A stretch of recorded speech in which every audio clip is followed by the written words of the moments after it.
Mean is the average of given data. Median is the middlemost value of the given data, and mode is the term which is occurring maximum number of times, means highest frequency term. Now, what is the formula for mean? Mean is an average, so formula will be sum of given observations divided by number of observations. Now median, there are some rules to be followed for median. We have to arrange the data in ascending order first of all, then we have to check whether the number of terms is odd or even. If number of terms is odd, then the formula for median is n plus 1 divided by 2th term. And if number of terms is even, then formula changes to n upon 2th term plus n upon 2 plus 1th term divided by 2 whole divided by 2, means it's an average of 2 terms. Now mode. There are again some rules to be followed for mode. First of all, we have to make a frequency table to find the mode. It will become easier to solve the question. Then we have to check which term has maximum frequency. That term will be mode. Now this is the first question of your fourth exercise. यहाँ पे आपको ऐसे data given है, आपको यहाँ पे median और mode निकालना है. अभी हमने समझा कि मीडियन क्या होता है. Median is the middle most value of the given data, जो सबसे ऑलमोस्ट सेंटर में अकर कर रहा है. And mode is the item और टर्म और an observation that is occurring the maximum time, यानी ऐसी टर्म जिसकी फ्रिक्वेंसी सबसे ज़्यादा हो, दैट विल बी मोड. अब इनको सॉल्व कैसे करना है, लेट्स सी. मीडियन के लिए हमें सबसे पहला स्टेप है, हमें जो भी डेटा गिवन होगा we have to arrange that data in ascending order. This is the compulsory step. तो यहाँ पर हम सबसे पहले सबसे छोटी वैल्यू ढूंढेंगे, बिकॉज असेंडिंग ऑर्डर मेरा वहीं से स्टार्ट होगा. तो 20 is the smallest term and my highest term is 48. तो यहाँ से मैं लिखना शुरू करूँगी. सोल्यूशन आपका स्टार्ट होगा, तो just start writing in ascending order. 20 देख लीजिए, और है क्या, एक और है. तो 20 पहले हम नंबर्स लिख लेते हैं, बाद में हम कॉमर्स लगाएंगे, that will save our time. अब 2 की टर्म में और कोई भी नहीं है. अब 3 की लाइन में देखते हैं, 35 से छोटा कोई है, नहीं है. तो 35 दो बार आ रहा है, 35. अब 35 के बाद कौन सा है, 38 कितनी बार है, 1 2 3. तो 1 2 एंड 3, ये 38 हो गया. अब 39 है, 1 2 3 और 4. तो 1 2 3 और 4 बार 39 आ गया. फिर इसके बाद आपका 41 दिख रहा है, 1 2 दो बार है, 41 एंड 41. अब 42 1 2 3.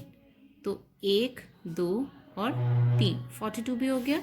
अब 42 के बाद 43 एक ही दिख रहा है, हमने 40 मिस कर दिया है, 40 दो बार था, तो हम यहाँ पर 40 दो बार लिख लेते हैं. मिस हो गया, कोई बात नहीं, इसको इस तरह से लिख लेंगे.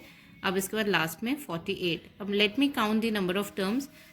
1 2 3 4 5 6 7 8 9 10 11 12 13 14 15 16 17 18 19 20. 20 ही थी तो 20 है, मतलब अब यहाँ पे हमारा हो गया. अब 20 टर्म्स हैं, तो नंबर ऑफ टर्म्स को मैं n लिखती हूँ, n इज़ 20.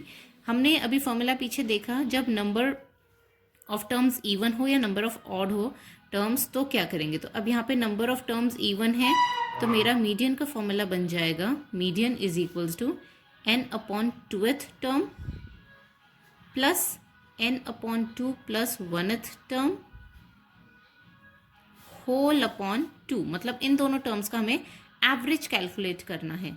तो n अपॉन 2 मतलब 20 अपॉन 2th टर्म, इसको पूरा इसी तरह से लिखेंगे, plus 20 upon 2 plus 1th term whole upon 2. तो इसको यहाँ काट लीजिए, 10th टर्म हो गई, ये भी, ये हो गई 10th टर्म, प्लस ये 10 प्लस 1 11th टर्म. तो 10th टर्म हमारी कौन सी है, तो हम यहाँ पे काउंट करेंगे 1 2 3 4 5 6 7 8 9 10.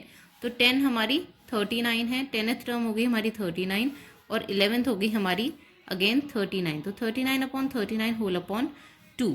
तो हम इसको सॉल्व करेंगे, तो you will get 78 upon 2 which will come out as 39 only. तो हमारा मीडियन हो गया 39. अब now what is mode. Mode के लिए हमें देखना है कि हमारी कौन सी term maximum number of times आ.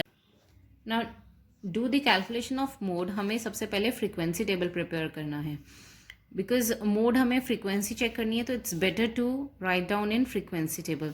तो मैंने x को इस तरह से लिख लिया है फॉर प्रीवियस क्वेश्चन। अब मैं इसके टैली बनाऊंगी। तो इस तरह से मैंने इसका टैली बना लिया है। टैली कैसे बनाते हैं, I have told you in my previous video of exercise 16.1। तो यहाँ पर अब मैं इसके फ्रीक्वेंसी के नंबर लिख दूंगी। आप देख सकते हैं यहाँ पे मैक्सिमम फ्रीक्वेंसी हमारी 4 है, तो इसके सामने x कौन सा है हमारा 39। तो आप इसको किस तरह से लिखेंगे, 39 has maximum frequency of 4, therefore mode is equals to 39। तो इस तरह से आपका ये मोड कैलकुलेशन होगा। Now coming to one more question of median. अब यहाँ पे आपको मीडियन निकालना है। तो सबसे पहला स्टेप क्या है, to arrange the data in ascending order. तो सबसे छोटी वैल्यू 5 है और सबसे बड़ी वैल्यू 19 है। तो अरेंज करना शुरू करते हैं। 5, देन 9, 10, 11, 12, 9, 10, 11 एंड 12। रेपिटेशन कोई नहीं हो रहा। 13, 14, 15, 16, 13, 14, 15, 16, then 18 and 19। सो 18 and 19 यहाँ से हमारा सोल्यूशन स्टार्ट हो रहा है। ओके, ये हमने असेंडिंग ऑर्डर में अरेंज कर दिया। अब यहाँ पे नंबर ऑफ टर्म्स हम देखेंगे तो कितनी है, 3, 4, 5, 6, 7, 8, 9, 10, 11। तो number of terms is 11 which is odd. अब ऑड के केस में मीडियन क्या होता है, ऑड के केस में हमारा मीडियन हो जाएगा n+1 अपॉन 2th टर्म। तो n आपका 11 है, 11 + 1 अपॉन 2th टर्म। ये हर बार आपको ऐसे पूरा लिखना है, यानी 12 अपॉन 2th टर्म। ये कट गया, यानी 6th टर्म आपका मीडियन होगा। तो 6th टर्म क्या है, 1, 2, 3, 4, 5, 6। तो 6 में आपका 13 है, तो यानी आपका मीडियन हो गया 13। हमें मिडिल वैल्यू चेक करनी होती है, इसीलिए सबसे पहला रूल है to arrange the data in ascending order. इसके बेसिस पे आपकी 4th एक्सरसाइज आप कंप्लीट कर सकते हैं।